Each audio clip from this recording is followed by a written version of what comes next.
everybody. Welcome to the Resistance Broadcast. I'm John. Thanks for joining us today. It is Thursday. That means it's time to do some discussing.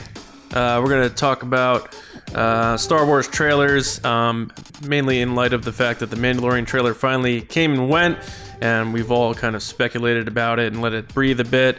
And we're going to dive into comparisons. Star Wars trailers. What do they do to us? What is their goal? What are they trying to do? Do we read too much into them? And is that okay? Because sometimes it's just fun to do. But we're going to have a fun chat on that later. But also we have Will the Force is back, baby! Look forward to that. James and Lacey with me as always. Tomorrow's the day. Guys, we have the watch-along party for Solo: A Star Wars Story. Are you guys excited? What are you most excited about for tomorrow? Is it doing the commentary live? Is it the fact that the pins are launching? Lacey, what are you most excited about for tomorrow night? I'm excited to engage with people about Solo because every time we do, it's a super fun time. So a watch party is like the best way to not only get to watch Solo and enjoy the movie, but also engage with you guys. That's what I'm excited about. Good answer. I mean, I love the merch and everything and engaging with people too. But anytime I think about these types of things, I always hope that in some way it gets shared so that people who like Solo, you know what I mean? That whole like, I didn't know anybody else liked Solo. And then they find the Make Solo 2 Happen thing.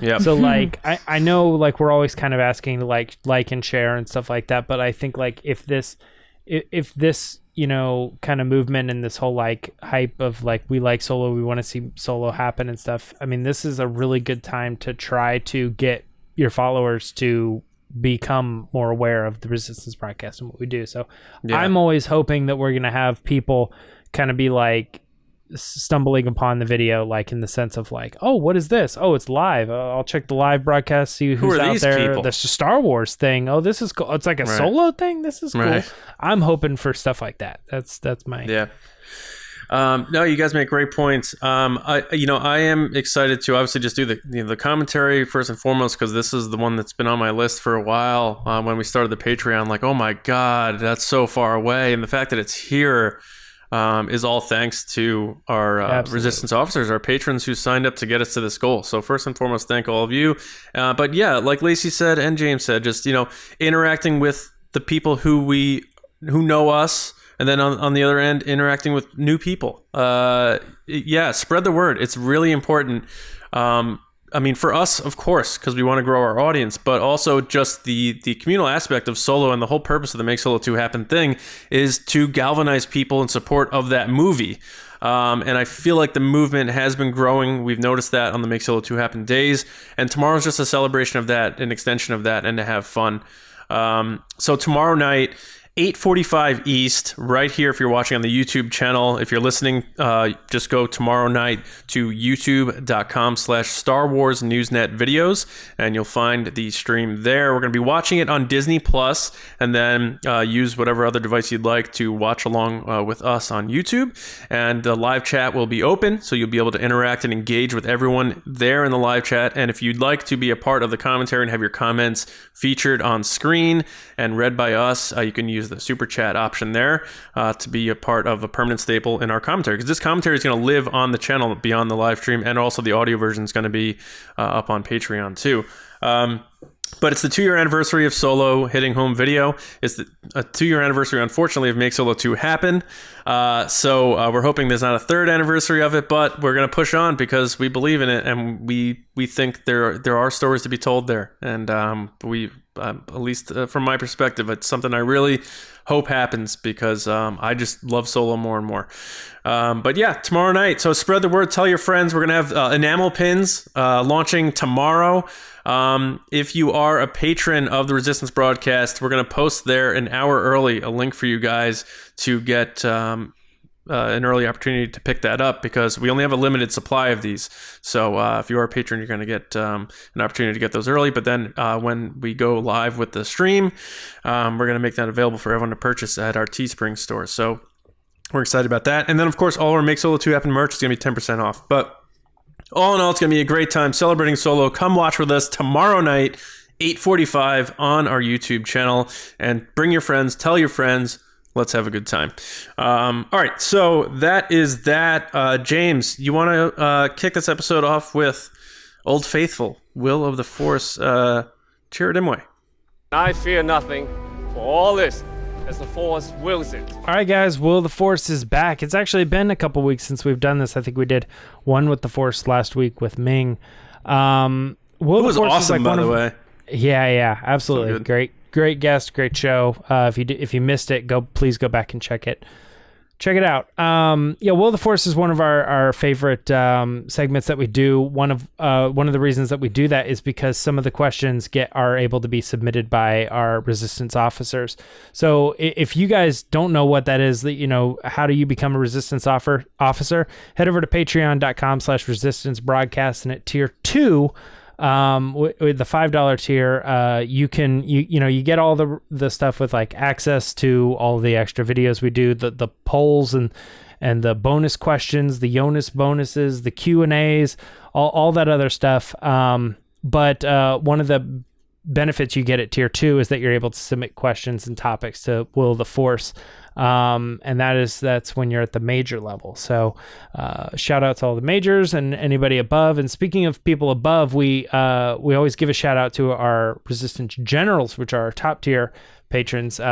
Thank you guys so much for everything that you do. Those people specifically are Carmelo, Andrew Staley, Jeremy Myers, Neil Shaw, David Probus, John Reese, Micah Harrison, Michael Gaines, Jetta Rosewater, Bethany, Russ Harbison, and Kendall Gellner. So thank you guys for everything you do. Let's get into the Will of the Force here. Starting off with one of our Resistance officer submissions, Commander Christian Morales. Christian wants to know, will there be any other big bad besides Moff Gideon in the Mandalorian Season 2? Lacey, I'm starting with you on this one. Anybody who's telling him what to do? This is a funny question because you go back to there's always a bigger fish. So you're always like, okay, well, who's above him and who's above that and who's above that? You're saying Jack Fish is going to be in Mandalorian season? Here, you heard it here first. No, I think Moff Gideon is from our perspective, from Mandalorian's perspective, is the top of the chain. He's the bad guy. All right. I think that's why he had the big entrance and he's got the Darksaber, and I think the cape. Yeah, from my perspective, if you had someone above him, which would just be weird, but if you did, it would just belittle what he's doing. Like, I feel like he needs to be that big bad guy, at least for a little while, and maybe they could reveal someone else. But for season 2, I think he's the big bad guy. Yeah, John, what do you think? I agree with Lacey. I think he is our big baddie. You're obsessed with him. Yeah, I'm all in. I'm Moff Gideon. I need all the everyone can have their Baby Yoda. Give me the Moff Gideon. I do love Baby Yoda, but it's like year to year. It was me with Kylo Ren, John with Moff Gideon. Yeah, absolutely. And you know, do I have an obsessed character? I don't think. Do I? A bad guy? I don't know. Not yet. But I just have an obsessive personality. I could obsess with things. So I think TV shows do this a lot where, especially season-based TV shows, well, there'll be like, what was that? What was that Kevin Bacon show a while ago? Where Cooking with Bacon. No. No. It was like an Edgar Allan Poe type of thing. Footloose. No, you guys are being silly. I don't know. You know the Back show to the where Future. The guy was the killer, and he was a detective, and he had to track him down, and they kind of knew each other from their past. The bad guy's name was Joe. But anyway, what they did at the end of season 1 was they had the big bad killed, and then the show was a big success. So like, oh, we got to bring it back. So now we have to retcon it and be like, well, he was just the apprentice, sure, and the real bad guy is this guy, and it's like, oh man. So because Moff Gideon's not dead yet, I think he is the keeper of the reins here, and unless they kill him off and they want to pull that angle where it's like, well, lurking in the shadows was really this guy or this woman, or I don't want to specify, but I think he is going to be the one, and I hope that's the case because Giancarlo Esposito, amazing actor, and I loved how stoically frightening he was in season 1, and he's the most I'm excited for season 2. So I hope they don't pull a Star Wars and kill their villain too early. They have a villain problem. He's the cure. Let's keep that going. This is the way. This is the way. Yep. I'm in agreement with both of you guys. I think some people now are saying like, well, yeah, he seemed to be the villain in season 1, but maybe they reveal like a big one. No, he was the reveal. Like that's the thing that I think people kind of forget about season 1. The client was the bad guy. He was the one that was like, oh, this is the villain of the show. He's a big actor. We're bringing him in. He's the villain. And then when that character was killed off and we found out that as bad as he wasn't even the big bad. The real big bad is here to take care of business. That's Moff Gideon. So I would be very surprised if like what little he's been on screen, you know, that they kill him off and go, well, he's not really the... John, the way you described it is so crazy to me. It's like... So many shows and movies, like when the sequel comes out. The Following, like that was the show, The Following, by the way. There's like a clip in the trailer that's like, you think villain worked alone? You know, they like insert his name and it's always like, you think so-and-so was doing that alone? Yeah. Well, it's like these shows... I did, and we were very under the impression that... Where they're like, we're greenlighting one season only, we're going to see how it goes, and they're like, we need to draw this audience in, so we're going all in, and what's more dramatic than the big bad dying in the final season, or the final episode, and then they're like, oh, it was a major hit, and we're doing season 2? Crap. Yeah, well, guess what? You thought that guy was bad? Wait till season 2, because he had a... It's like the Saw movies. Like, this guy wasn't the real bad guy. He had this person. Oh, man. I don't know about the later ones, but the first Saw movie ended perfectly. Yes, I agree. But then they were like, he actually had a teacher. And that person is in Saw 12. It's like, come on, man. Did Jigsaw ever have a teacher?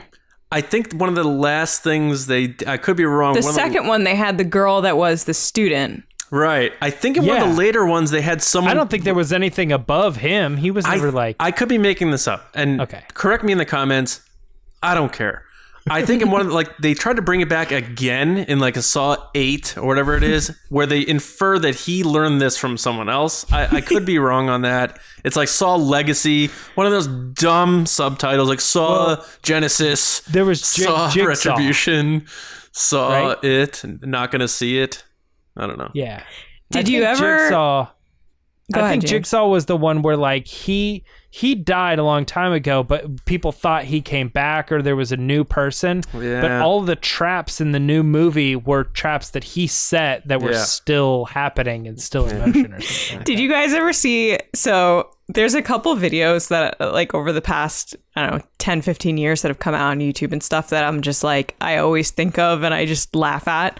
And one of them is the one where the guy's roommate is Jigsaw. Have you ever seen that one? No. Was it like a prank thing? Yeah, no. So it's like a scripted thing, but the guy's like a skit, roommate is the Jigsaw puppet. So he's like, oh man, I gotta go to work. Where are my keys? And he's like, your keys have been put inside this dog.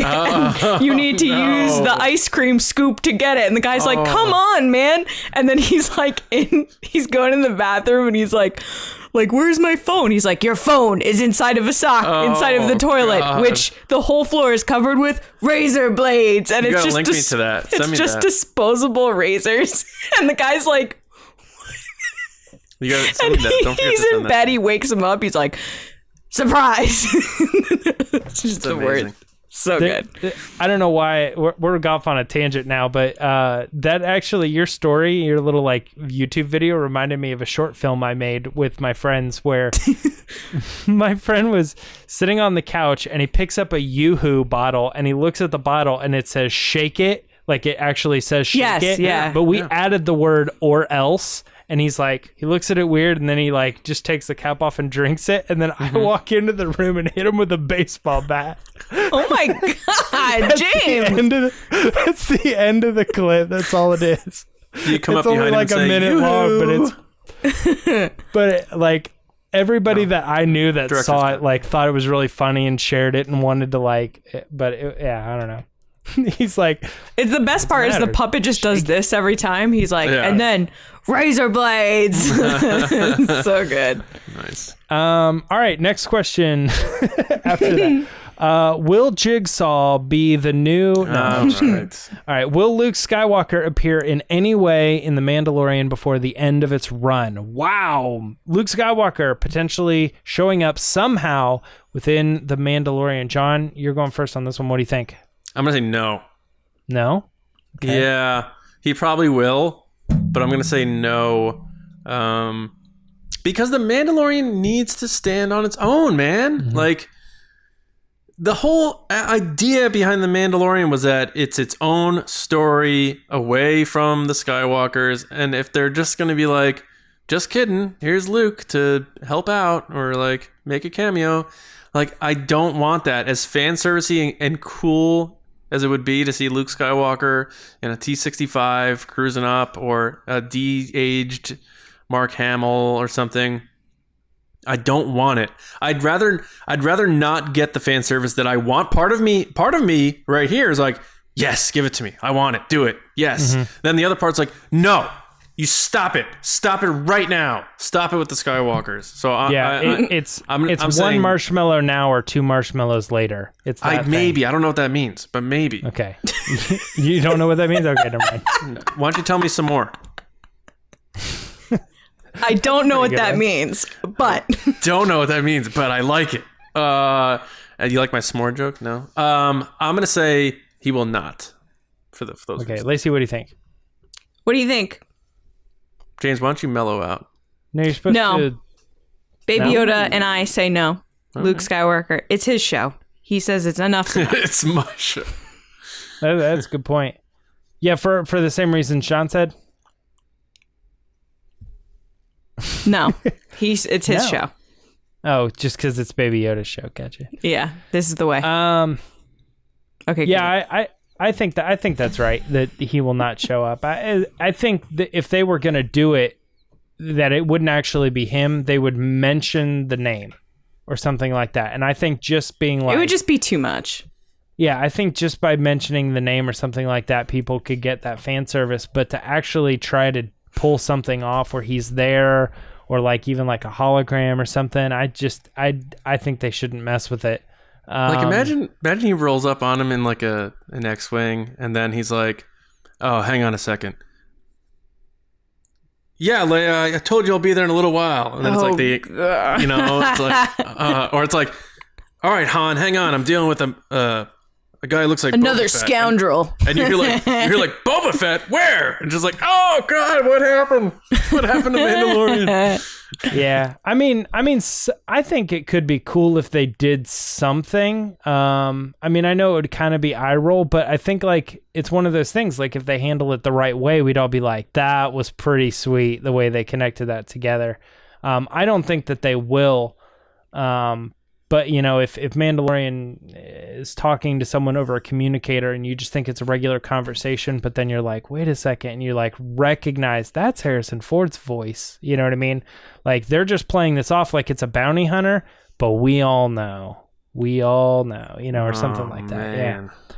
I don't know. It could be interesting. By the way, audio people, I had a Baby Yoda. I didn't really explain that. You did not. They thought you had the schizophrenia. All right. It's cute. Go watch on YouTube.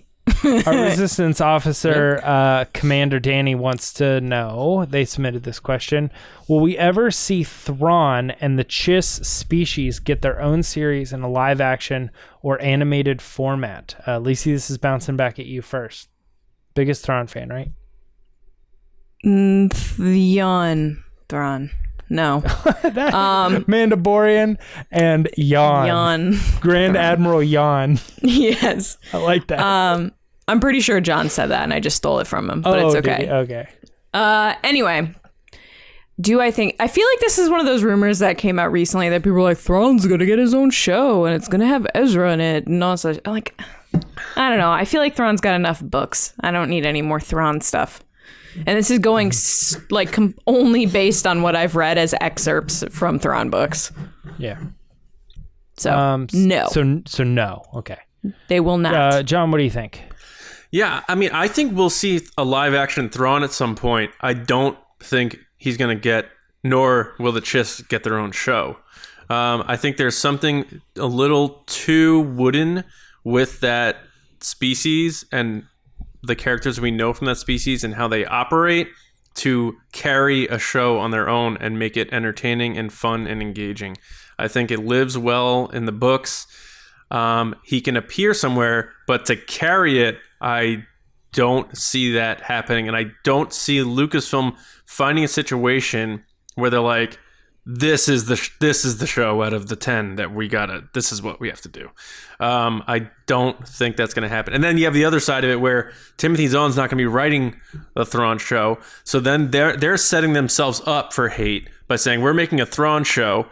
People won't like it just because Timothy Zahn's not doing it. And they'll purposely hate bomb it because you ruined Thrawn. He's the only one who could write Thrawn, blah, blah, blah. It's just a headache. The juice ain't worth the squeeze, as I like to say. It's a headache that they don't need, and it's not one of those shows where it's like, oh, man, I can't believe they didn't make a live-action Thrawn series. But like I said, he may appear somewhere in live action. I think he will. They're not doing a whole show, though, for them. Thrawn, Zahn didn't write Rebels Thrawn, though, right? Right, but live action, their own show, that's different than I'm appearing in someone's show. Like I said, I think he's going to appear somewhere in live action. But doing a whole own show, I think that's a little more personal for those fans. Yeah. I don't know. I'm always torn on this because my logical brain of like what kind of John is saying and Lacey too, as far as like the regular fan base being aware of this species and like, is that the show we want to move forward with?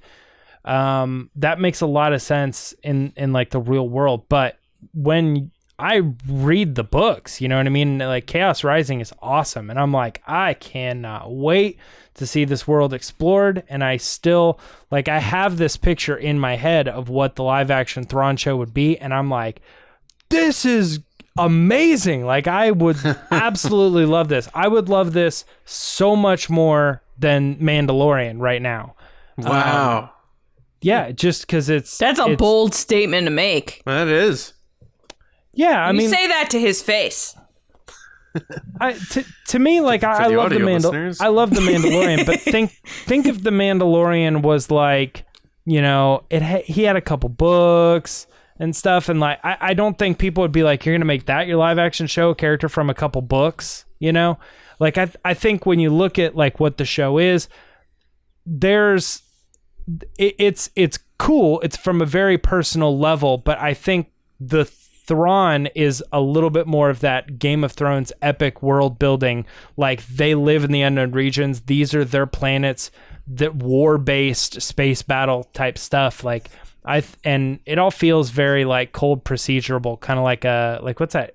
Is it called Hannibal? Like that. When I think of that show, I think of like, oh, like that's kind of how like the show would play out, or like what, like one of those like Fargo, like one of those really like cold, kind of desaturated style shows that just when you get into them, you're like, dude, that show's like really good. It's like kind of a slow burn, but like the stuff that's going on in those shows are just like really deep and cool, and it's Star Wars at the core of it. So I don't know.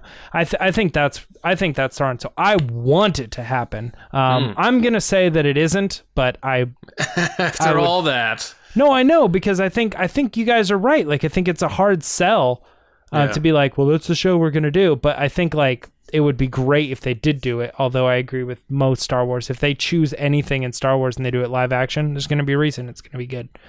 Last question is, will the live action Ahsoka Tano appear in any marketing or promotional content for The Mandalorian before season 2 debuts? Are they going to stick to it that this character was originally intended to supposed to be like the episode 3, like the big splash, the big secret in this? We kind of know that it's happening, but Lacey, do you think they're going to keep her out of the marketing altogether? Yeah, I would argue the season 1 big surprise was Baby Yoda in episode 1. I mean, right out the gate, that was something they kept so secretive.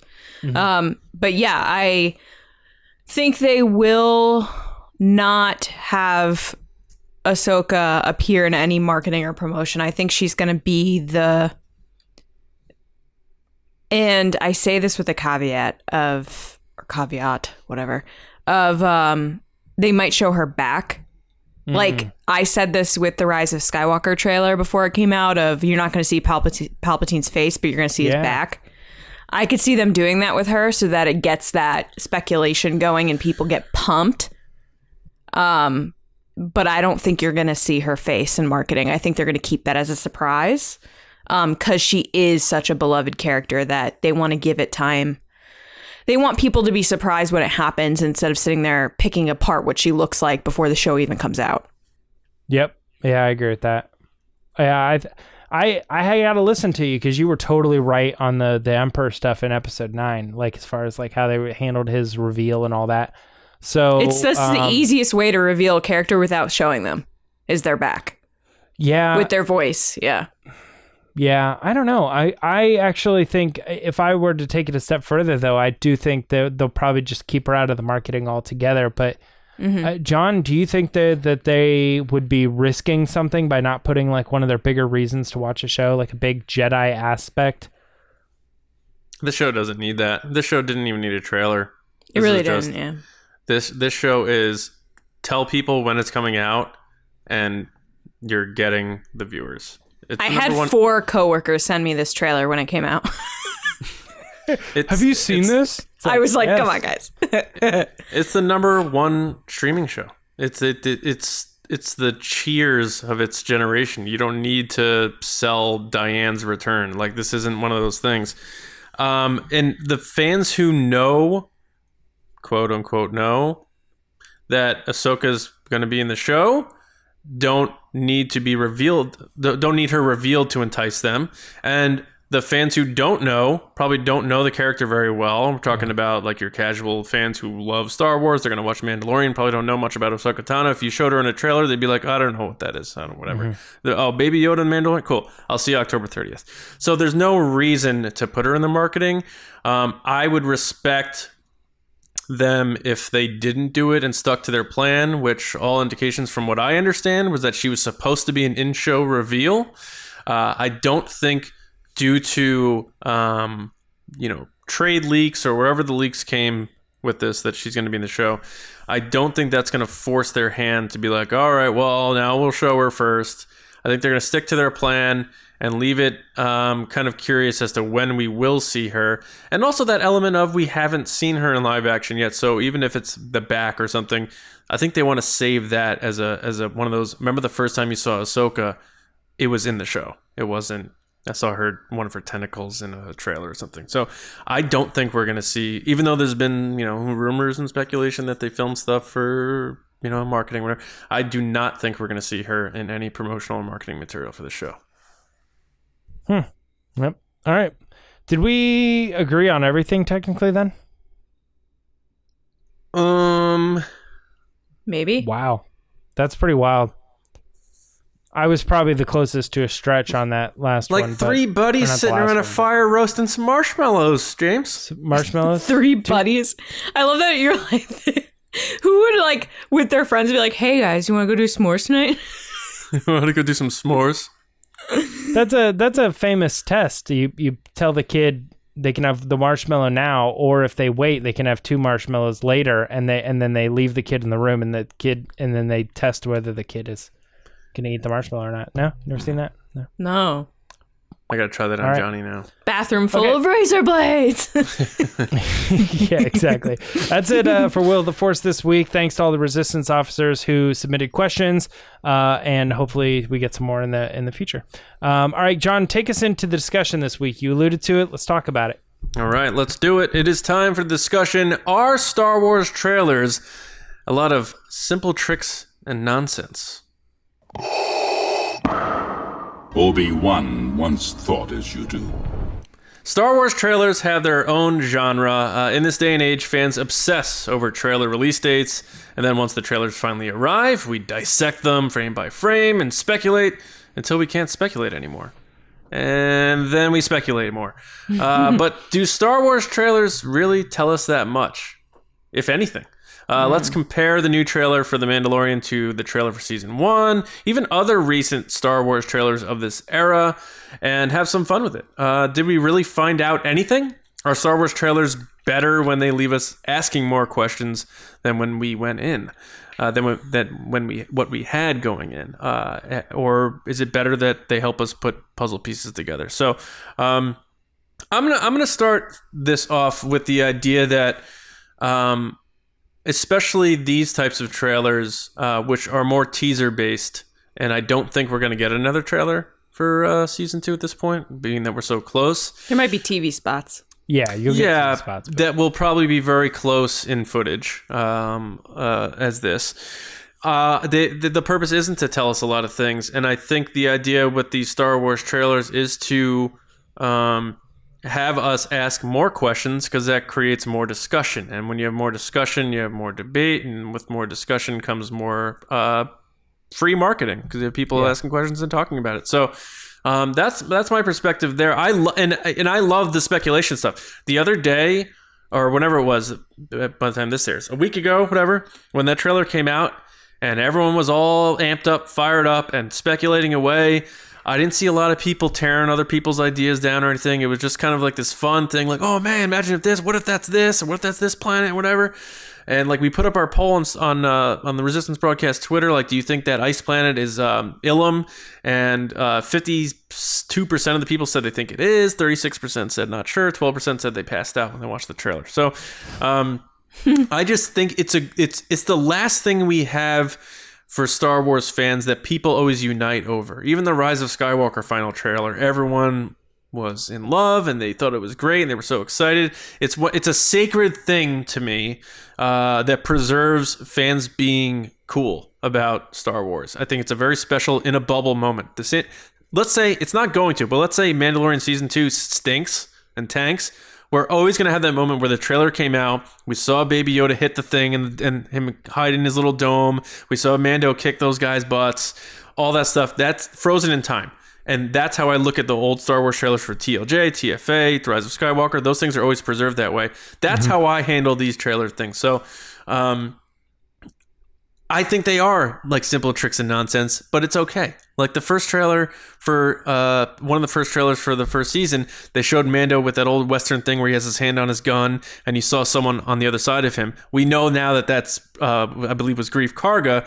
The next shot they show, though, is Moff Gideon looking in the direction that would be looking at Mando. They like doing that stuff. But you know what? I'm okay with that. I'm fine with that. I'd rather... I was in the camp of not getting a trailer.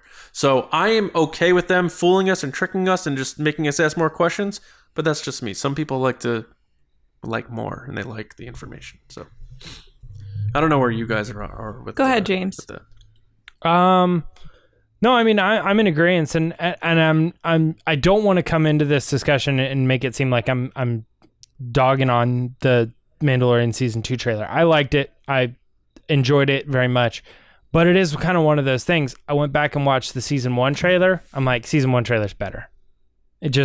I feel like definitively, hands down, nothing in the season 2 trailer to me was like, I don't know. It's like, it gets you excited. You're like, it's coming back, but nothing in that trailer was like, holy crap. And I feel like that part of that comes from it's that typical, like, that the first movie comes out, no expectations, everything about it is new, the music's new, all that. It's like Force Awakens, for instance, like all that music was new. Then you go into The Last Jedi and you're like, you kind of have these certain expectations. And then on top of that too, like the music, while new, is like very familiar. So it's like not like all new songs. It's like, oh, they're just using Rey's theme again, or whatever. So I feel like that when you watch the second one, it becomes this different marketing tool of like, hey, we're not revealing stuff to you.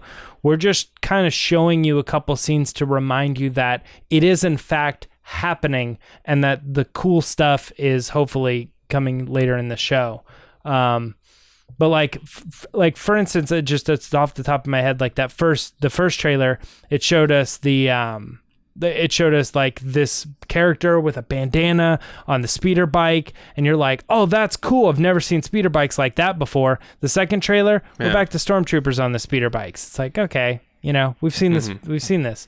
There's what are the characters? I always forget their names, but the two-legged things that they ride. They're Blurgs? like gorgs or something. Blurg, yeah. Like, we saw a Queel on a blurg, and we're like, that is nuts. And this time we see a bantha. It's like, I mean, we're going on about the bantha. We think it looks great, but it's not like blowing our minds. You know what I mean? I think the season 2 trailer really is not even season 2, but I think like Mandalorian and all of the marketing leading up to season 2 is going to be a little bit more of like, don't you forget. And they're not really going to show us anything worthwhile. And that even goes as far as, Lacey, you can pick up from here if you want to. But the way they reuse the audio from stuff that happened in the first season, I watched that trailer and I got really pumped on it. And I was like, and then later I was like, wait a minute, we already knew all this. This is all dialogue from the first season. So it gets you excited for the next one, but you know, they don't want to show you anything or tell you anything about it. So I disagree with you. Okay. I loved the season 2 trailer. The season 1 trailer is, like you said, very shocking in the sense of we didn't know what to expect. We didn't know what was coming. But I don't know if you guys remember the bounty hunting is a difficult profession or whatever. Like, we got that line in everything last year. So it's one of those things that you see that trailer and you're like, I've heard this line over and over and over again, because I feel like it's one of those things Favreau's like, okay, you can have this line. This is what you can use. Because as we know, going into the Mando panel, we were at Celebration. We were hearing from people that he didn't want to show anything. He went into that panel being like, I don't want to show anything to anyone. And Disney was like, no, you have to. So they did, but they really didn't want to. But I feel like the season 1 trailer was super cool. The music is cool because we hadn't heard it yet. And it was very different from Star Wars music that we'd heard before. But if you look at it overall, it's mostly just a montage. It's a montage of sweeping landscapes and shots of Mando looking at things. Like it's with the exception of the stormtrooper helmets on spikes at the beginning, which is very jarring as like, oh my gosh, this is serious business. It doesn't give you any real plot. It doesn't really necessarily, even though the lines in the season 2 trailer are reused from season 1, the way that they're used, there's more sound bites from people in the season 2 trailer than there are in the season 1 trailer. And I felt that there was more action in the season 2 trailer than the season 1 trailer because they've already established all these characters. I just thought that the worlds were cooler to look at too, because a lot of the stuff that we saw in the season 1 trailer, we were like, okay, this has to be Tatooine. This has to be things that we know of. And now we're looking at these new clips of, oh yeah, so the bantha has to be Tatooine, but all these other things we don't know. We have no idea. And there's this excitement with that. And overall, just Star Wars trailers in general, I love trailers. I love all movie trailers, but especially Star Wars trailers. I would stress sometimes I end up liking the trailer more than the movie that ends up coming out because I just love the excitement and hype that comes from a trailer, like John said, where everybody's so excited. Everybody's picking these things apart. Everybody's finding cool stuff. Everyone is speculating. And I think that when we talked about the Daisy Ridley Kenobi stuff last week, like I just got so happy and excited talking about it because that section of the movie like just pushed out so many different theories for like 6 to 8 months, like nonstop. People were just trying to figure out what was going on. And that's the stuff that I love to do. I like to think about like what could happen. And then sometimes that could be bad, as people know, because it sets up a certain fan expectation. But I think when a trailer comes out, the hype of the trailer, the excitement of the trailer and watching the trailer is the part that I like. And then the stuff that comes after with the actual show is great, but there's just something so great about the community building of when something like a trailer comes out. And I just thought that the Star Wars trailers usually have that big shock moment at some point. And all trailers do usually in general, but Star Wars really loves the end shock here's a line end moment. And I feel like the one in the season 2 trailer was better than the one in the first one, which you had like, you know, the first one was the guy in carbonite and then he slices him in half and you're like, oh my gosh. And then the second one was Baby Yoda shutting the crib pod thing and then he stabs someone. Like, I thought that was cooler as 2 different sections. But I completely get what you're saying, James, that you had a certain idea and you feel kind of gypped because they're reusing lines. But I think that's honestly just Favreau being like, I don't want to tell you anything, but they're making me. I mean, no, I don't feel gypped by any means. Yeah. I feel that it's just one of those things where like we have to be aware of what is happening. They're kind of like they're trying to say how little can we get away with while actually still feeling like we didn't provided something. There's a reason these trailers on YouTube sometimes, these like fake trailers get prominence, is because they like the start and it's like a scene, like a little bit slower motion of like a scene from the first movie or something, you know what I mean? And then they use like some clip and you're some like, video okay, game stuff. All right. Yeah. All right. They're building like the thing here. Even there was, I think there was even, was there actually a Star Wars one that did that? That was kind of like a end of the Skywalker saga trailer. Are you talking about fake trailers? What? Are you talking about fake fan-made trailers? I was a second ago. Like the fan fake trailers, there's a reason those get really big because people click into them and then they're like, oh man, this is it. And they're watching it and they're like believing it because they're like, yeah, they could do this. And then the way they manipulate the old footage, you're like, I remember this is from season 1, but it's all about cultivating that whole like memory of it. And then they get through and they're like, I don't know if that was the real trailer or not. They didn't show anything new. Oh, and then you see Harrison Ford in Ender's Game and they're like, what is going on here? Yeah. Well, I mean, if you don't connect the dots, you're probably like a minute into that trailer and then YouTube's like, I think that person really liked it. They watched a whole minute of it. Why and is Woody feeding it to people? Why is Woody Harrelson's character behind a bar in this Solo trailer? I don't understand it. You and Cheers, man. It's like one of the greatest shows of all time. How dare you? I think a couple things we need to like remember just as fans. It's like trailer entitlement is such a new thing. Where back in the day it was you were in the theater and you saw, oh my god, this movie's coming out. Oh my god, this is the clip. Now it's when is the trailer coming? Now it's an event. It's just like Lacey said. A commercial is an event. It's just as big as the movie for some people. Also, because of culture, everyone wants to get the date right. And when the trailer's coming in, everyone's so friggin' smart about you predicted that episode 9 trailer was going to be on Monday Night Football at halftime. One of these days in October, from October 1st to October 31st. Really? I wonder why. Oh, because episode 7 did it and episode 8 did it. Oh, okay. Got it. But also... And that's fine. I'm on board with how the trailers are now. I get why it exists. And it's turned into a fun thing once they arrive with fans. The anticipation thing gets a little annoying sometimes because everyone wants to be like, today's the day, send out a cryptic GIF in case if it's wrong, I can say this is about something else. But once it arrives, it's good stuff. And it's fun. What and voice I love was it. that? The main theme, that whole thing, I get it. But the Favreau is very old school, and even in that Disney gallery thing, and anytime he's talking about movies, he goes back like 50 years. And he's very old school. He appreciates old cinema, the old way of doing things. And I think he's not a big trailer guy. I don't think he's a big trailer guy at all. It goes in themes with what you said about him in Celebration, Lacey, about how he didn't want to show anything at that time. I think... When he asked people not to post it and they did it anyway. Yeah. I think he likes the idea of minimalist when it comes to trailers. So it doesn't surprise me that these Mandalorian trailers aren't bang, wow, that was shocking and amazing and I can't believe they showed us that.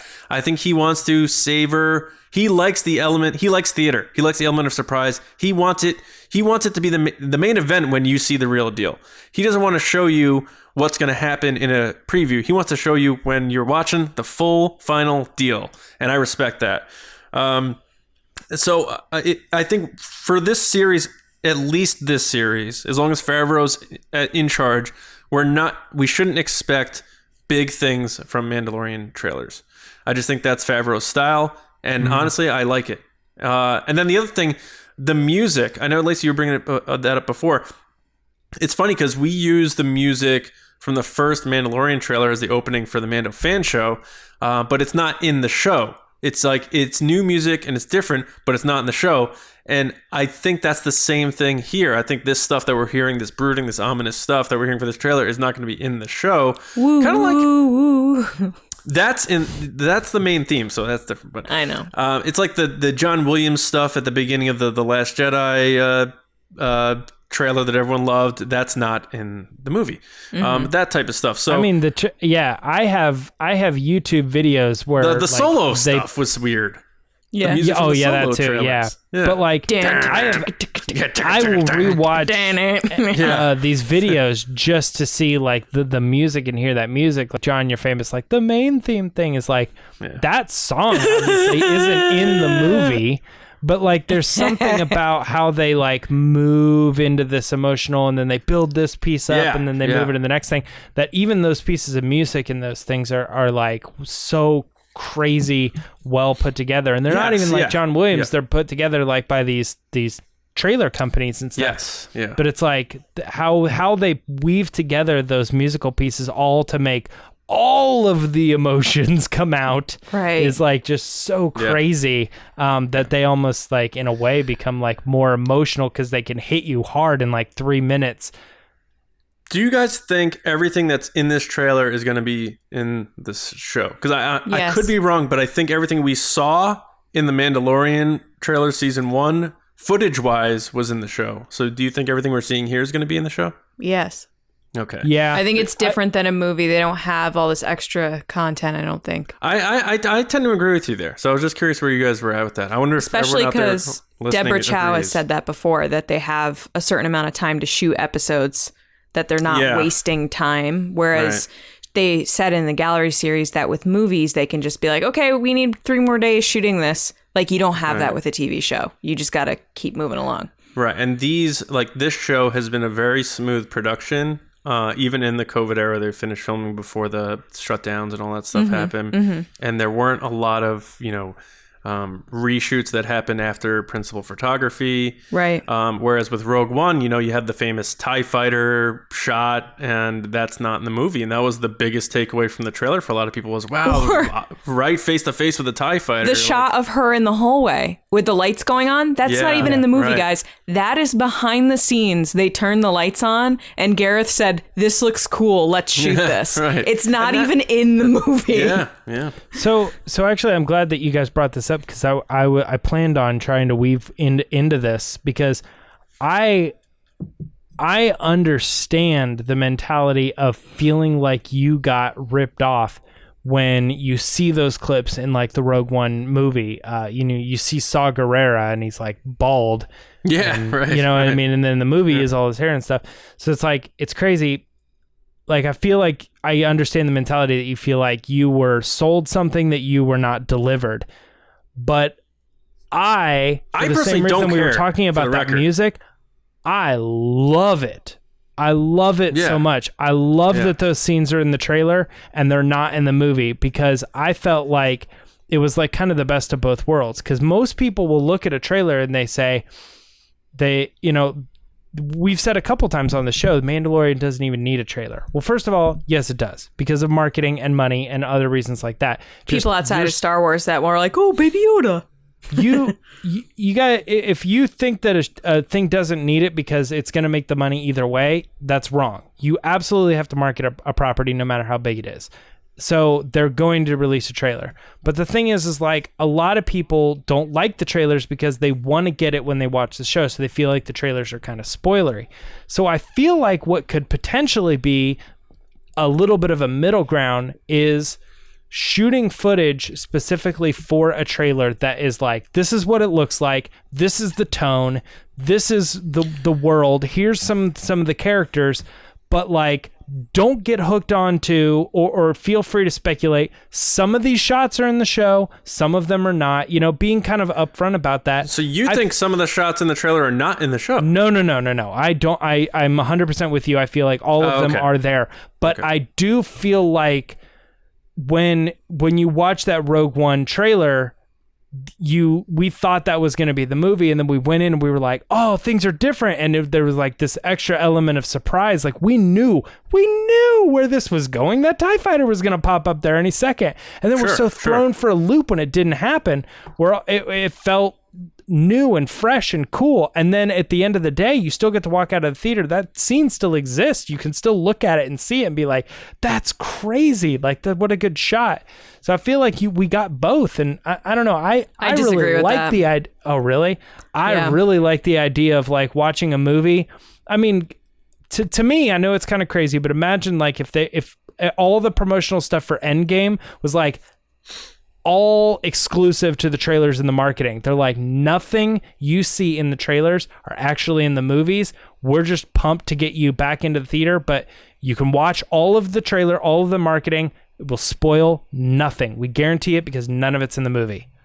But we want you to be aware that the movie's coming out, so we made these trailers to give you the tone and the theme. The point of the trailer is to be a promotional piece for the movie. Once you put stuff that's not in the movie, it makes no sense. Why would you promote something that's not in the movie? I absolutely disagree with that. With Rogue One in particular, there were so many scenes in the trailer that they showed, from her running on the beach with that tape to the TIE fighter coming up on the bridge, to her turning around, them running through the train station of Canary Wharf, which was supposed to be the Death Star or whatever, or a space station. There's so many things that are in that trailer that sold the movie for me. I know exactly what that movie was about and what I was paying to see. Okay, that's fine. But still, those shots from the trailer got me excited for what was to come, in the sense of, here is this group of ragtag misfits running on the beach with these crazy plans, being shot at, running under AT-ATs, and like all this stuff, and it's not in the movie. I'm sorry, but that feels to me like a bait and switch. Like, here, we're going to promise you these really cool scenes, and then it's not in the movie. That switch, because that was supposed to be the cut. They survive, yeah. No, but them running on the beach and how they were handling the plans was before they made the decision to add the Darth Vader scene. So that's fine, and I don't want to get into like story and stuff like that, because that's not my place. Yeah, we shouldn't focus on Rogue One anyway. But yeah, I understand. That's not my place at all. I understand what you're saying. I understand what you're saying. I agree to an extent. Right. Yeah, I think with I'm not a big I like trailers, but to me it's like I try to think of like we're spoiled in a way. That's how I feel about trailers. You know, like, here's the third trailer for The Force Awakens or whatever. Where, like, when our parents were kids, it was like, here's a 30-second spot, and it's Harrison Ford doing the voiceover, and it's just the logo of Star Wars zooming towards the camera, and here comes Star Wars. So anything we get, I'm like, that's cool. And that's the prism the lens I try to look at these through. So I don't put too much stock in these trailers and stuff. And plus, you guys are so much better at me in the observational element of these trailers. You're like, did you see that? And I'm like, no, I completely missed it. And I saw it twice, but when we first watched it. So I look at these, it's all gravy. And whether it's in the show or not in the show, whatever. Like, I'm on both sides on that. But I think with the Mando, it appears that, like we just said before, that everything that we saw visually, at least, is going to be there. The only thing I don't think is real is when he like kicks all those guys' asses and then he goes, "This is the way." I don't think he says that there. I think that's a imagine he does though. Imagine it's just like an Arnold thing. He just like. I do think the line needed you like I needed a hole in the chest. This is the way. There's a couple lines from that character with the eye. And he says, like, anywhere, this is a dangerous place for a baby. And he goes, wherever he goes, I goes, which is funny because it's like the My Buddy slogan. Wherever he goes, wherever I go, he goes. Yeah. I thought that was like, oh, it's kind of funny, my buddy. But I think those are like the only lines that are actually in the season, because the beginning, that's that. And then this is the way. I'm sure he says at some point, this is the way. But I bet that was pulled from season 1 as opposed to like a snippet from season 2. Yeah. Or that line's from somewhere else in the season, him saying, wherever he goes, I go.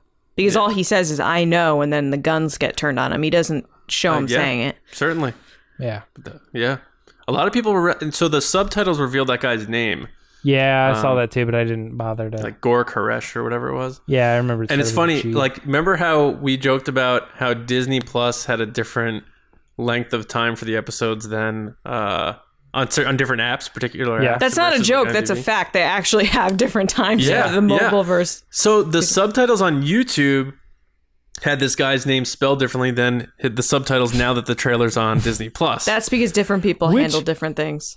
But you gotta assume that Disney Plus is the right one, right? Because that's the official content platform. Yeah, probably. Either way, it's a character's name, and it's just like, Yeah, probably. But I mean, still, like when you upload the video, YouTube doesn't have any say over what's being uploaded there. Somebody who is uploading that video is putting in the subtitles manually. Well, yeah, because his name's not spoken, so it's just saying who's saying the name. And so they had to input that manually. Yeah. Yeah. It's not a closed caption thing. Yeah. But I would assume that would be the same for Disney Plus. So I don't know. That's kind of funny. I thought it was crazy that they put the trailer up on Disney Plus. Like the trailer has like it's a piece of content. And how about one of our cool. patrons, Mark, is the only person in the world who got those images the day before. He won the golden ticket. And in a weird spot, too. Yeah, he went through the years, clicked on Mandalorian, and all the season 2 images came up. And as far as I've seen, nobody else has claimed that they saw that. He is the only person on the planet who got those images, and he lives in the United States. So it wasn't like one of those weird, things and they're overseas not... They're not there now. Blows my mind. I thought, they were all in place. They're going to click a button. Then when we go to The Mandalorian, it'll have season 2 footage. I joked to them. I'm like, Bob Iger is going to show up at your house with a SWAT team. Like, they're going to think something's going on. You hacked the system. No, that's, again, someone putting up something too early. Like with the YouTube just video being private. Like, let's just send it to that guy. Yeah. Bing. All right. So, any last thoughts, maybe that you have overall on this trailer in terms of how it fits in the scheme of other Star Wars trailers, or really anything you want to add to this, Lacey? Not necessarily. I mean, this trailer is a little different, I feel like, than the cinematic trailers. It doesn't have the emotional weight that those ones always do. They always do the callbacks to Legacy and Skywalkers and stuff like that. I wouldn't say it's like the best Star Wars trailer I've ever seen, but it's good. I liked it better than season 1. Yeah. It's Baby Yoda's the best part. James, any final thoughts?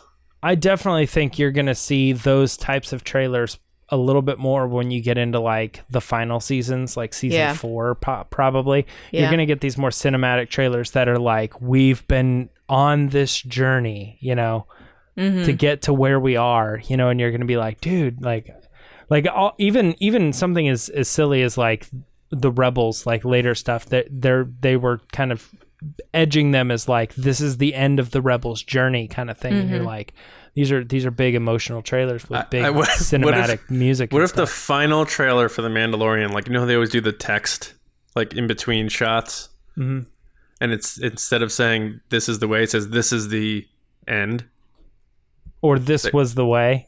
And everybody's like, some what does Disney guy's mean? just like, I guarantee it's gonna say that. Like, mark this episode, we're gonna forget. It's gonna say this is the end or something. Or it's or it's gonna say way and glitch to end. Yeah, or it fades out and like changes to end or whatever. Yeah. My final thoughts are, I think I made my case clear of like what I think the middle ground could be, but I absolutely think that the general population, which is what Lacey's arguing for, would feel cheapened by that, and it's probably the reason why it's never actually happened. I found it very fascinating when it came to Rogue One with all those extra shots, and I love that those extra shots exist. I felt like, given time, given retrospect, I really appreciate the fact that I now have both, and I always thought that was really cool to kind of pitch a movie based on like the feel, the vibe, the tone, and just be like, if you come, this is what you get. We just don't want to spoil anything, and that seems right up Jon Favreau's alley, like down the line. How much can you get away with being like, we don't want to show you anything? Spider-Man 4, the end, Yeah. or say, whatever, and just the title. I don't think you can do that. So, I don't know, maybe like James Cameron does something like that. He just says you have to go to a theater to see it. I'm not going to show you any trailers. Avatar coming out December 20th, and it's going to blow your That's never going to happen. Studios are involved. No, That's never going to happen. James Cameron's going to make you have to go underwater to watch the trailer. So you have to buy some kind of set and you have to go underwater and watch it for the full experience. He's a nut. Or Disney can make you go on Fortnite again. I mean, what? Which none of that stuff matters because everyone rips that stuff and throws it on YouTube. Just go on YouTube. Yeah. Like you should tomorrow night for the solo watch party. So yeah, my final thought again, Favreau is in charge here. Directors get to have their say of what goes in the trailer and the final cuts. We know that with The Rise of Skywalker and Abrams, all that. But he's a minimalist, and I think he's old school, and I think that bleeds into this trailer. And I like the idea. You even had a couple of the people, I think Hal Hickle or somebody online. He's like, "Don't you love the fact that you see a clip from a show and it doesn't give away all the fun surprises?" And they even say the best is yet to come, like ILM said. They're teasing us, saying you like the trailer, wait till you see the show. So I think that's perfect. You don't want to blow it all out of the gate in your trailer. You want to get people invested in the show itself, and I think I'm totally down with that. And again, I look at these things as gravy, whereas we could have been, if it was like it was back in the day, you get a 30-second silly little thing, and you're going to get your show. Now these trailers are events. So I just take it all as bonus. And I love, again, that it unites people and it's fun. So yeah, is it simple tricks and nonsense? A lot of times it is. And a lot of times it's stuff maybe we don't get. Stuff's pasted here that's not really there and all that stuff. But I love it. And I'm cool with it. So let us know what you guys think. Are you down with how Star Wars trailers are? Do you wish you got more? Do you wish you got less? And a lot of people said, I don't even need a trailer for this. So let us know what your vibe is and how does this Mandalorian trailer nestle in against all the other trailers we've gotten for the sequel trilogy and the spin-off movies and the previous ones for Mandalorian. And then it makes us think about what we're going to see ahead with an Obi-Wan trailer and Cassian and all that stuff. So a lot of cool stuff coming down the line. Star Wars trailers are going nowhere. Let's put it that way. But this conversation is going to our next segment, which is Resistance Transmissions. And Lacey is going to have some fun, and she's got a perfect prop to do that. So Lacey, fire away. Do I? Spoiler alert. I love how you get mad if I spoil something you're going to read in 3 seconds. I do. It's time for Resistance Transmissions. All right, guys, you know what this is. Every week, John puts up a crazy, wacky situation, and you guys give your answers. So this week's scenario is, speaking of trailers, what? All right. Once again, Baby Yoda steals the show. So we asked you to caption the clip of hashtag Baby Yoda closing his pod in any context you want. All right, for audio listeners, I have a Baby Yoda next to me. You can't see it, but it's adorable, so you should go to YouTube. And I'm talking about also Baby Yoda. Yes. All right. And everyone knows the shot we're talking about, where he hits the button. And my favorite part of the shot is the noise he makes, where he's like, and he shuts it. I love how he gets his little mandibles to hit. Really quick, too. But, yeah. So I said when we did the trailer review, guys, that I think that Mando taught him how to do that. And I think we're going to see that. I repeat that. That's my called it for this season of Mando. All right. So the scenario again? It's, what did Baby Yoda say? Caption the clip. Caption the clip. Okay. Why'd you say it that way? Because we did a little tangent and then just wanted to round it back around. It wasn't that long of a tangent. All right, Alex, you're up first. Alex Zukas at Zubaka. And Alex said, when your friends want to go out on October 30th. What are they thinking? They better be watching the Mando fan show. Yeah. What the heck? Next up is David Weiser at Weiser_David. And David said, when I see people still arguing over the sequel trilogy on my timeline. You know what? It depends what they're arguing about. We all sometimes wish we had a little pod. So I think Is there this are the new some Obi-Wan, fun. like, Yeah, nope. The nope. Yeah. yeah. I think there are some fun arguments to be had, but I get what you're saying. Next is Jason B. Williams at Jason B. Williams 1. Ooh, So Jason. Jason said, me at a family dinner and after a few drinks and someone starts talking about politics. Agreed. Thanksgiving's right around the corner. Next One of up, these days, someone's going to be like, my last name is Williams 1. Next up is Cam Ray at Cam Ray. Hey, Cam. And he said, when someone says pineapple is a pizza topping, yo, Cam, I had pineapple pizza today. It was delicious. I had 3 pieces. John, you're okay with pineapple on pizza? What people need to understand is that the problem is when ham is involved. The Hawaiian pizza is no good. So we had like one of those like fire trucks that's also a pizza truck at my work today. Mm-hmm. Yeah. And they had pineapple pizza. And guys, I'm not kidding you. I walked up. No one touched the pineapple pizza. It was only me. Mm. It was pineapple. And I don't know if it was ham or bacon, but it was like chunks. It wasn't like strips of ham.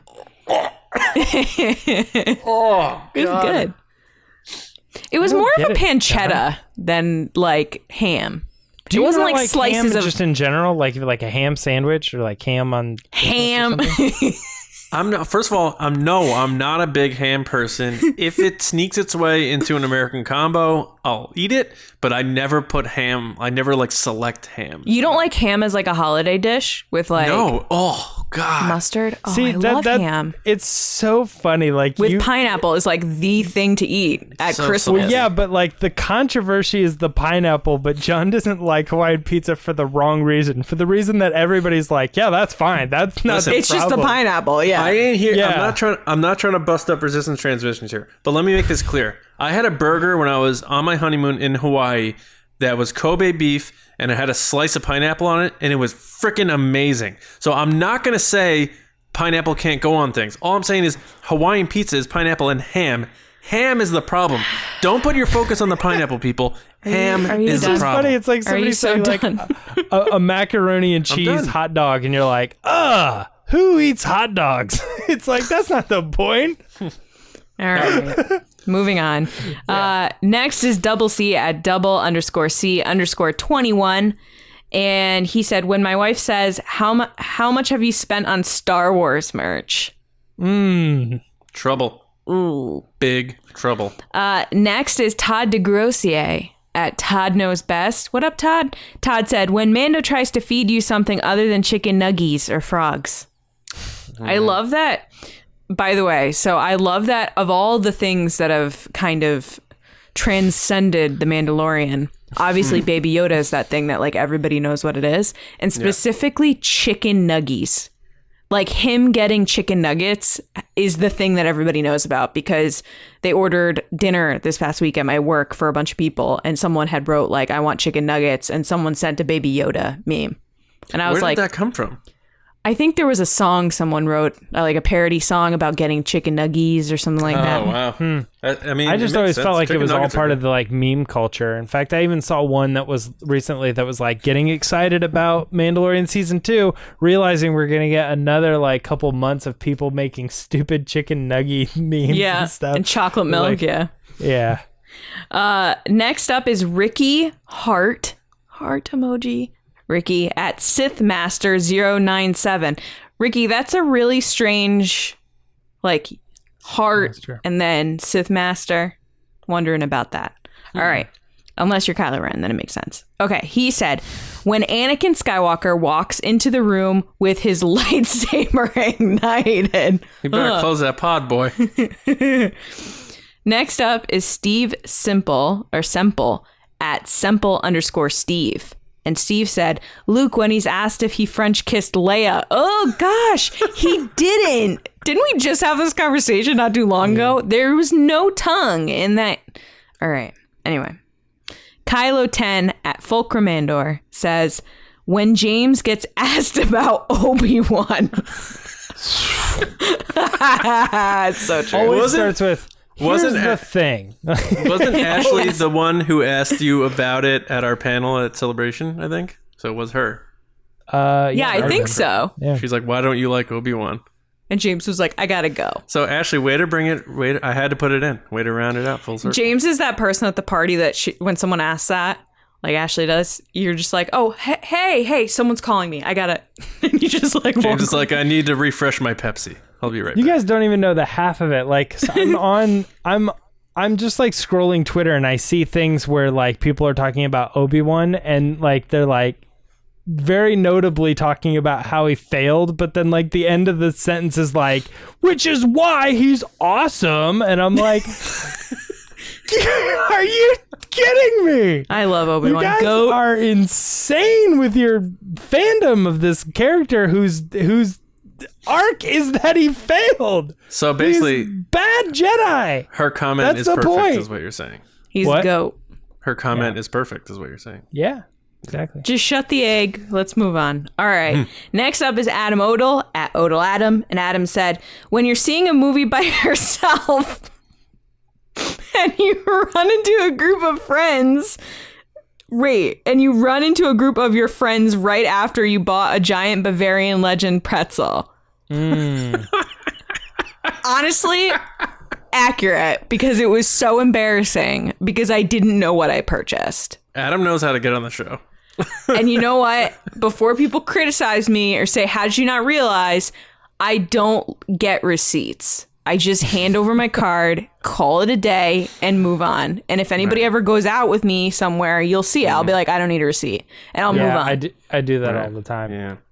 But yes, it was very embarrassing. I had 3 teenagers judge me hard being by myself. So thanks for bringing that back up, Adam. Just living that embarrassment.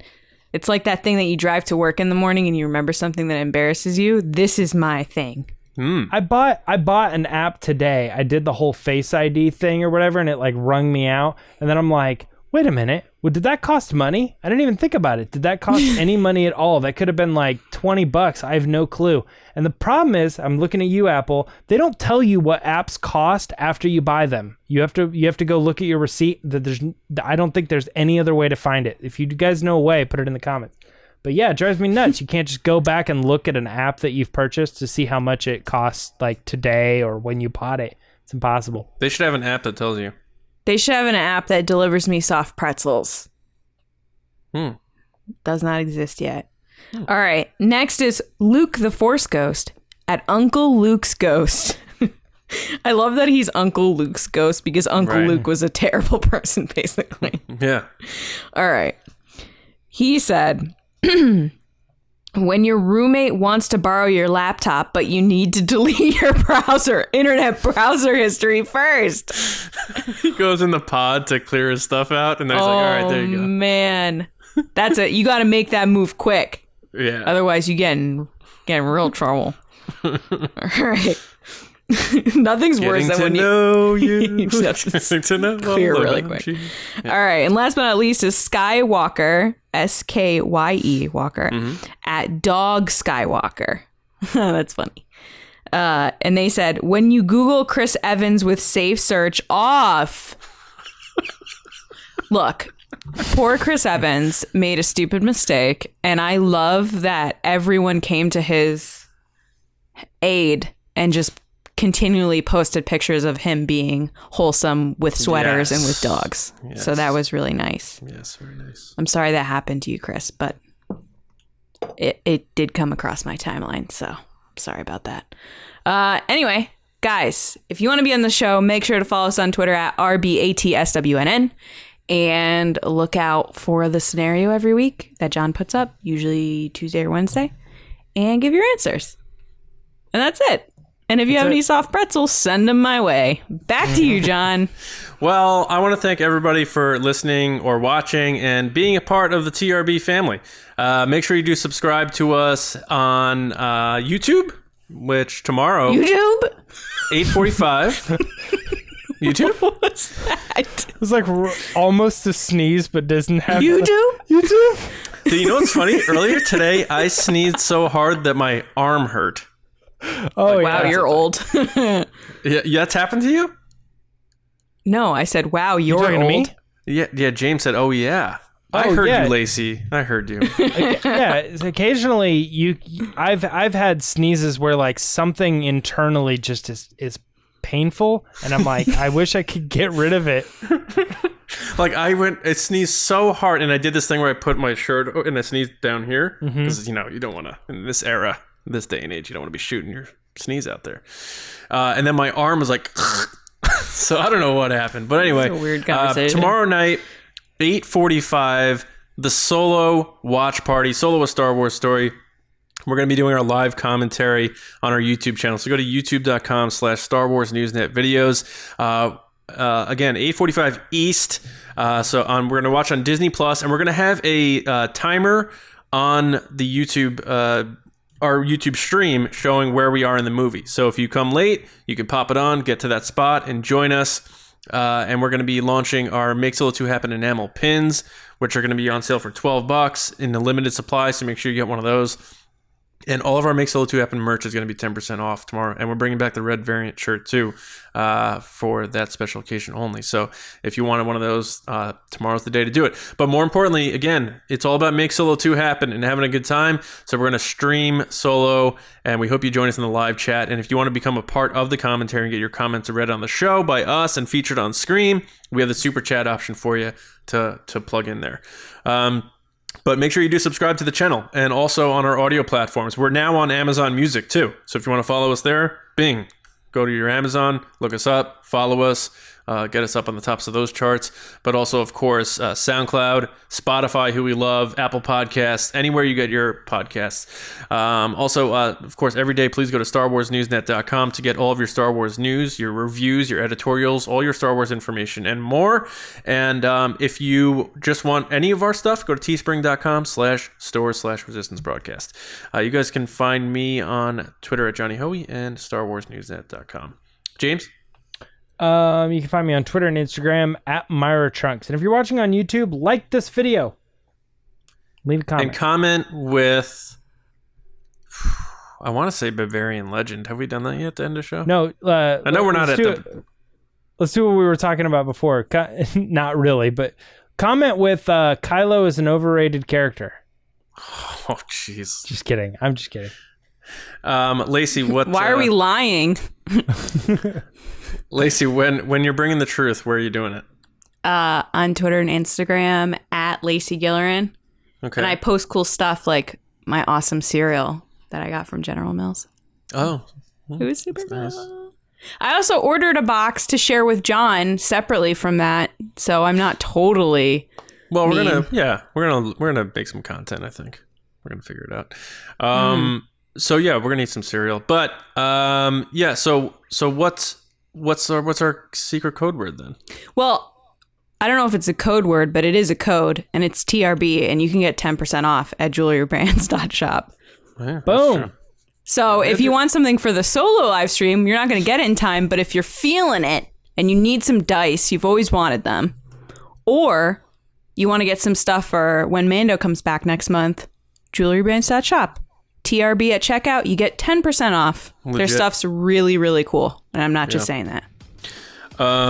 Yeah, so that is it for this show. We hope to see all of you tomorrow night. Spread the word. Tell your friends if they like Solo. If they haven't watched Solo yet, you want to watch Solo with us, we're doing it tomorrow night. We can't wait to have you and join you doing that. So we're very excited for that. But and of course, we'll be back on Monday morning with another episode right here on the Resistance broadcast. We'll see you around, kids. This is the way. The very way.